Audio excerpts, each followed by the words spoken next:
Okay, we're going to work on a problem now where we're calculating percent yield. So yesterday I walked around the lab and talked to some of you guys about theoretical yield and actual or experimental yield and what you actually get out of it. And so we're going to do a problem here of stoichiometry that then we're going to throw in percent yield at the end. So if we take potassium chromate, okay, so potassium is a 1 and chromate, ooh, that looks bad, sorry. Chromate is a -2. We know that potassium chromate is K2CrO4. And it's in solution, so we'll go ahead and tell you it's aqueous. So double displacement reaction. And we end up combining that with silver nitrate, which silver is a +1, NO3 is a -1, and you're going to get AgNO3. And you guys should remember that all nitrates are going to always be able to be aqueous, so he's aqueous. All right, what I would do now is actually stop the video for a second and predict what the products are going to be and see how you guys do with that. And then when you're ready, go ahead and unpause it and see if you did it right. So hopefully you took a moment to see if you could still predict your products. So on the other side, this is double displacement. Potassium is going to go with nitrate, so I get KNO3, okay, which nitrates are aqueous, so we should have that. And then silver is going to go with chromate, which is going to be Ag2CrO4. And if you use your solubility chart, you should notice that this is a solid. This is going to form a precipitate. So this is just our writing formulas, balancing equations, and writing out the reactions. So let's balance this equation. We've got 2 potassium, 1, so I'm going to give that a 2. That gives me 2 nitrates. I have 1 nitrate. I'm going to put a 2. Gives me 2 silver, 1 Cr. So we've got our balanced equation. Let's say that I gave us 0.500 grams of silver nitrate to start it, okay? And I want to figure out how much of the precipitate I would actually get. So I'm going to go ahead and start with my 0.500 grams of AgNO3 over 1 and start making my way over to grams of the silver chromate. So I have grams to moles, and this is AgNO3. I'm going to go moles of AgNO3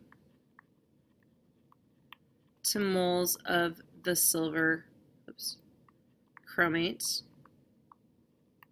Forgot the 2 in there. There you go.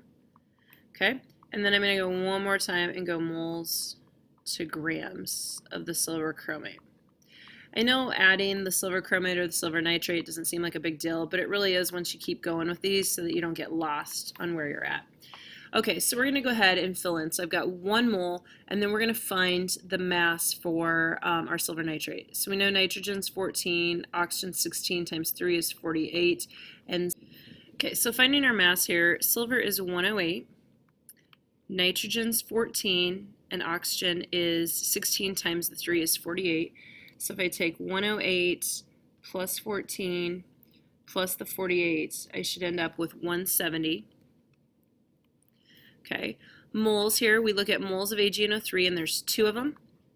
And the moles of Ag2CrO4, there's 1, so that's where I got the 1. All right, we go again, moles to grams, 1 mole to the molar mass of this. So, sorry, this is wrong here. All right, so silver is 108 times 2 is going to be 216.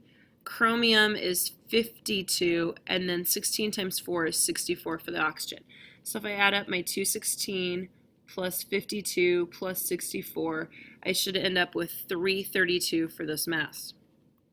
Okay, so I'm going to multiply everything on top. So 332 times the 0.500, and then I'm going to divide that by 170 times 2 on the bottom, you're 340, and you're going to end up with 0.488, okay, grams of the precipitate, grams of the silver chromate. Okay, and this was our precipitate, this was our solid that was formed. Now, this is the first part. This is called the theoretical yield. So I'm just going to put theo yield. And that means, based on our stoichiometry calculations, how much should we actually get out of this? So theoretically, we should get 0.488 grams out of this. Well, what if I told you that once we actually went through, filtered this out, we only ended up in the lab with 0.455 grams of precipitate? Okay, so this is what we actually got, or we experimentally got. So we have theoretical yield based on the science, based on the math. Actual is what actually does happen in the lab. Okay, because you're not going to be 100%. It's not going to happen. You're not going to get everything out that you should. All right, so here's how we're going to do our percent yield. You're going to take your actual, so what you truly got, divided by your theoretical, and then multiplying by 100. So I take 0.455 divided by 0.488 and then multiply it by 100. I end up with 93, and we'll go 0.2%. This is my theoretical yield. That means that I got 93% out of that. That's not bad. Okay, we could do a little bit better, but it's not bad for the lab result. So this is how you would solve for percent yield. You would find out what you would get from the theoretical, from your stoichiometry calculations, find out what you actually did in the lab, and then you would divide the two, multiply by 100 with actual being on top. I want you to do this with your lab results from yesterday with the sodium bicarbonate. How much of each one of those would you have gotten? And specifically, how much would we have gotten of the sodium carbonate? Because that's what the mass should have been when you got done.